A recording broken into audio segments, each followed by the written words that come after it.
우연히 외계인의 언어를 배우게 된 한 여성. 그녀는 인간의 사고를 뛰어넘는 새로운 언어를 배우자 미래를 볼 수 있는 능력을 얻게 됩니다. 왜냐하면 과거, 현재, 미래의 구별은 인간의 언어 사용에 의해서 나타난 현상일 뿐이기에 다른 언어적 관점에서는 세계가 다르게 나타나기 때문입니다.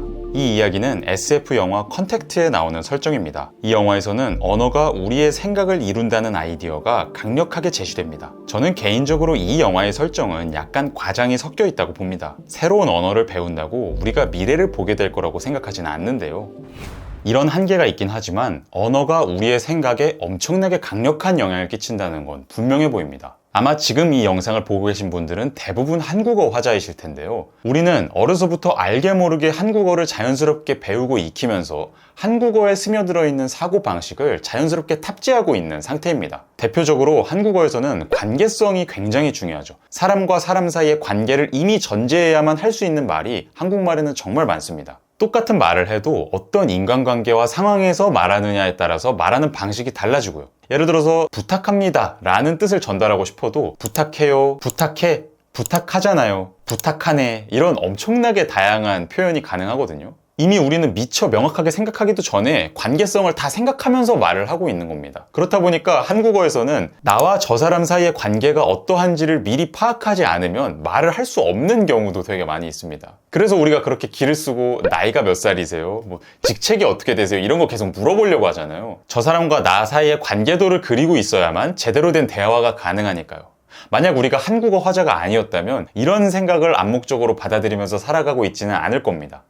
제가 이번에 이 모든 단어에는 이야기가 있다 라는 책을 읽었는데요. 제가 좋아하는 서울대학교 박창국 교수님, 제 학위 논문을 심사해 주셨던 분이기도 한데 그분이 추천하신 책입니다. 이 책은 정치철학 박사이신 이진민 작가님이라는 분이 쓰신 책인데요. 이분은 미국에서 10년 정도 사셨고 지금 독일에서 7년 이상 살고 계시면서 연구와 강의 활동을 이어나가고 계시다고 해요. 이분은 원래 어렸을 때는 독일어를 전혀 모르셨고요. 어쩌다 보니까 독일에 가서 살게 되면서 독일어를 어른이 된 입장에서 새로 배우신 분인데요. 그러면서 독일어에는 이런 사고방식이 담겨 있구나. 한국 사람들이랑은 이런 부분에서 또 미국 사람들이랑은 이런 부분에서 애초에 이 독일어 자체에 다른 논리와 사고방식이 들어있는 경우가 되게 많구나 라는 의식을 담은 책이고 이론적인 책이라기보다는 되게 가슴이 따뜻해지는 감동적인 에세이입니다. 개인적으로 저도 독일에서 4년 정도 살면서 철학을 공부했기 때문에 와닿는 부분이 되게 많은 책이었어요.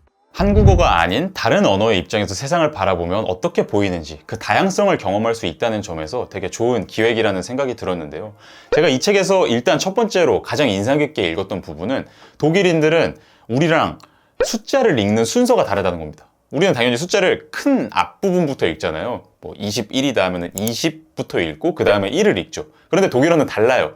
21 이런 식으로 일단 1의 자리 수를 먼저 말하고요. 그 다음에 10의 자리 수를 말합니다. 이게 숫자가 커지다 보면 굉장히 복잡해져요, 읽는 게. 그리고 또 이거랑 또 비슷하다고 생각할 수 있는 부분이 독일어 같은 경우는 날짜를 말할 때 1을 먼저 말하고 그 다음에 달을 말하고 그 다음에 연도를 말합니다. 한국이랑 완전 반대죠. 예를 들어서 2024년 4월 11일이다. 그러면은 우리는 당연히 2024, 4, 10일 이렇게 쓰잖아요. 근데 독일어에서는 10일, 4, 2024 이렇게 씁니다. 이것도 적응하기가 되게 힘들거든요.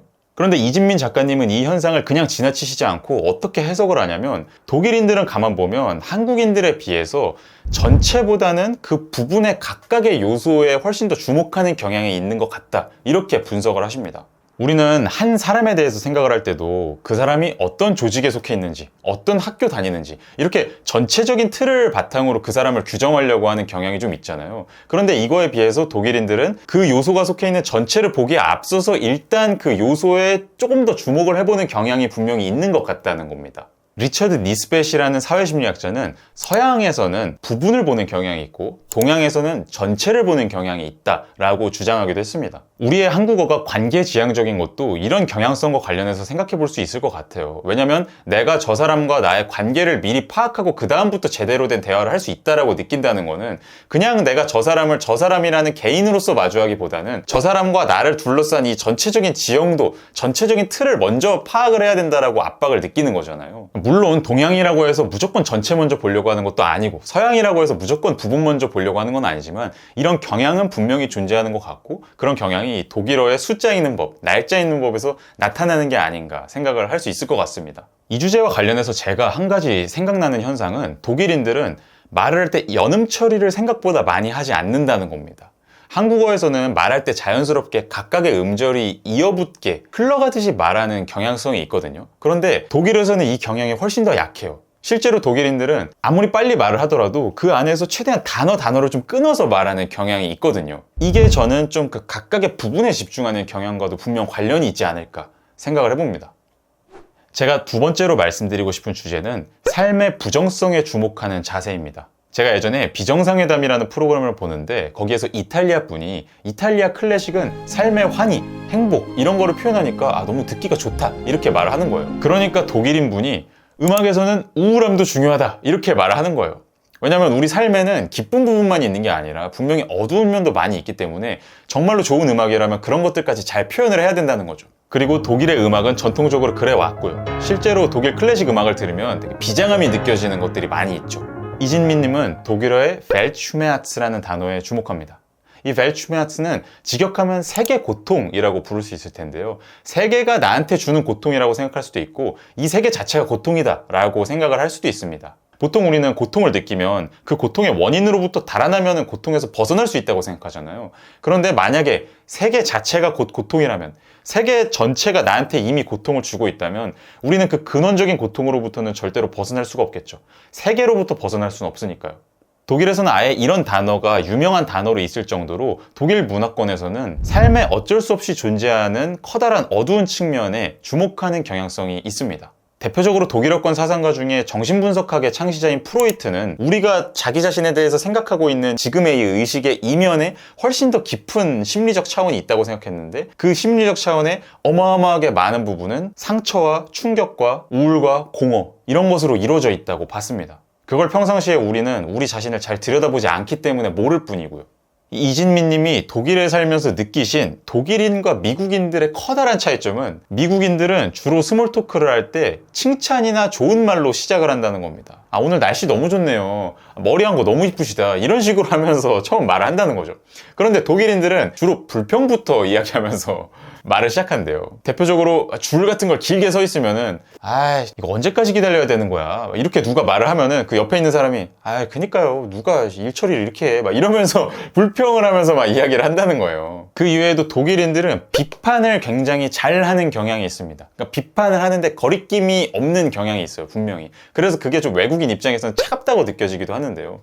이 이진미 님이 충격을 받으셨던 한 가지 사례는 이분은 독일에서 아이를 키우세요. 그래서 아이가 초등학교에 다닐 때 학부모 행사 같은 걸 학교에서 해서 갔어요. 선생님도 계시고 학부모들이 있고 이렇게 쭉 이야기하는 시간이 있었는데 거기서 학부모들이 학교에 대한 불만을 막 엄청 직설적으로 풀어놨다는 거예요. 그러면 당연히 분위기가 조금 싸해지겠죠. 그런데 어느새 보니까 끝날 때가 되니까 막 다 같이 웃으면서 박수치면서 끝났다는 거예요. 그래서 이분은 내가 독일어를 잘 못해가지고 내가 못 알아듣는 사이에 사람들이 화해를 했나? 이렇게 생각을 했대요.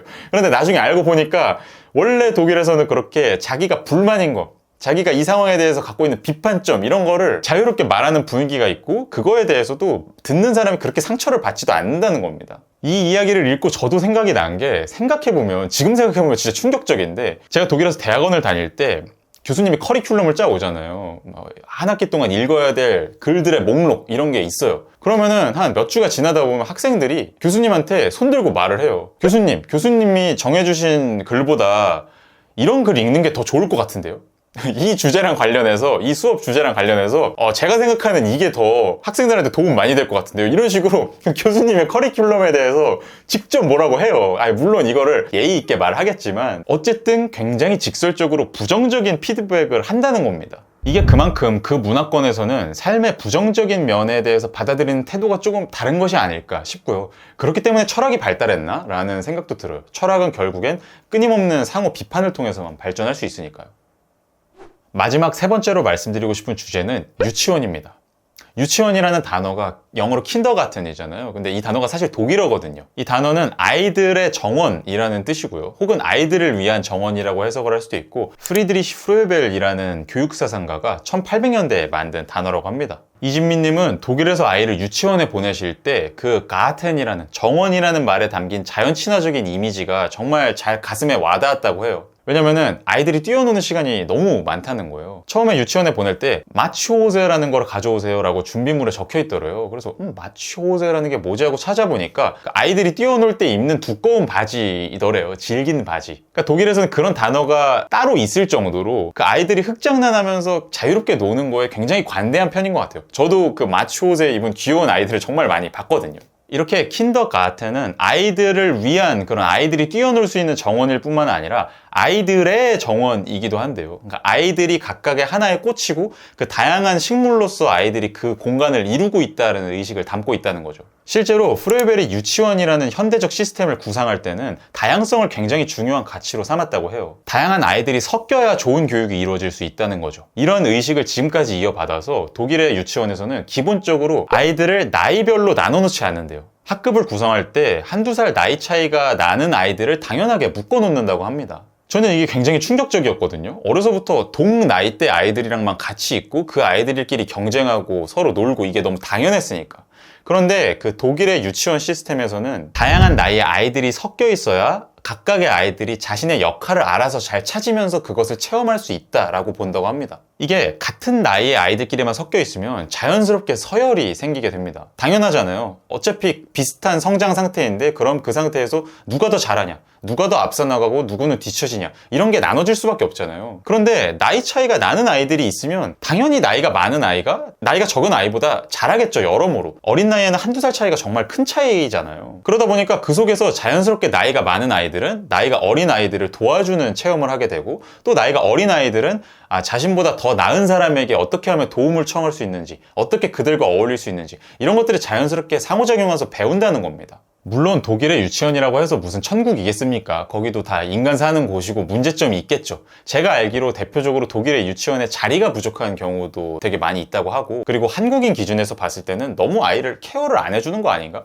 너무 방임식 아닌가? 이런 생각도 든다고 해요. 하지만 어쨌든 이 두 나라가 아이라는 존재를 어떻게 바라보는지에 대한 차이는 유치원 시스템에서부터, 그리고 그것의 연장선이라고 볼 수 있는 학교 시스템에서 잘 반영이 되어 있는 게 아닌가 싶어요. 확실히 이 킨더가텐이라는 말의 원조의 나라답게 독일에서는 확실히 아이들을 한국보다 훨씬 더 뛰어놀게 하는데 교육의 방점이 많이 찍혀 있는 것 같고, 그렇다 보니까 한국인이 보기에는 저게 교육이 맞아? 저건 그냥 냅두는 거잖아, 이렇게 생각이 들 수도 있고, 그리고 이 차이는 진짜로 학교까지 이어진다고 해요. 이 이진민 작가님이 아이를 초등학교에 보내고 놀란 게 알파벳을 1년 동안 배우더래요. 알파벳 그 20몇 개 그거밖에 안 되는데 그거 금방 배울 텐데 그거를 1년 동안 배운다는 거예요. 진짜 이 교육열 강한 한국인의 입장에서 보기에는 너무 답답한 일이죠. 이런 차이가 분명히 존재하고, 과연 어떤 것이 아이라는 존재에게 더 좋은 교육 방식인지는 우리가 잘 생각을 해보면서 장점들을 취합해서 우리의 시스템을 발전시켜 나가야 할 것 같습니다. 다른 나라의 언어를 한 번쯤 배워보는 것의 가장 큰 장점이 바로 이런 활동을 하는데 도움이 된다는 겁니다. 각각의 언어에는 분명히 그 언어에 맞는 사고방식이 담겨져 있기 때문에 한 가지 언어만 평생 하면서 살아가면 자신이 익숙한 것 이외에 다른 사고방식이 존재할 수 있다는 상상 자체를 하기가 되게 어려워요. 그런데 외국어를 배우다 보면 자연스럽게 이런 문화권에서는 이렇게 사고를 하는구나, 그러면 각각의 장단점은 뭘까 비교해보면서 갇힌 사고로부터 벗어날 수 있는 가능성을 한 가지 얻게 된다는 게 너무나 큰 장점이라고 저는 생각하고, 더군다나 지금은 영어 패권의 시대이잖아요. 너무나 많은 사람들이 영어를 유일하게 유효한 외국어로 생각하고 배우는 시대인데 당연히 영어 배우면 좋죠. 안 배우는 것보다 배우는 게 훨씬 좋은데, 그런데 영어만 너무 우선하면서 배우다 보면 또 문제점이 그 영어적인 사고방식만이 한국어적 사고방식을 대체하는 유일한 사고방식이라는 생각을 또 하게 돼요. 그렇다 보니 영어 이외에도 다른 언어에도 한 번쯤 관심을 가져보면서 배워보시면 삶을 지혜롭게 살아가는데 아주 많은 도움이 되지 않을까 싶고, 그런 활동에 아마 이런 언어를 소개하는 책을 읽어보시는 게 한 번쯤 큰 도움이 될 겁니다. 이 책은 이 제목이 말해주고 있듯이 독일인들이 특유하게 쓰는 그런 단어들 몇 가지를 꼽아서 거기에 담긴 독일의 문화적인 특성을 재치 있게 풀어낸 책입니다. 글을 굉장히 잘 쓰시는 분이더라고요. 저도 좀 이렇게 재밌는 글을 잘 쓸 수 있었으면 좋겠는데 노력을 많이 해야 될 것 같고, 한 번쯤 읽어보시면 언어적인 지혜와 통찰도 얻어보실 수 있고, 또 타지에서 적응하면서 살아가는 한 아이 엄마의 진솔한 이야기를 보시면서 가슴 따뜻한 감동도 읽어보실 수 있는 책이니까 한번 이렇게 추천하는 영상을 찍어봤습니다. 충코의 철학 구독자 여러분들 중에서는 그동안 언어를 배우신 분들도 되게 많으실 것 같아요. 그래서 자신이 언어를 배워오면서 어떤 것들을 깨닫게 되었는지 이야기를 많이 남겨주시면 같이 생각해보는데 더욱 풍성한 자리가 되지 않을까 싶습니다. 네, 오늘 제가 준비한 내용은 여기까지고요. 다음에 또 재밌는 내용으로 돌아오도록 하겠습니다. 감사합니다.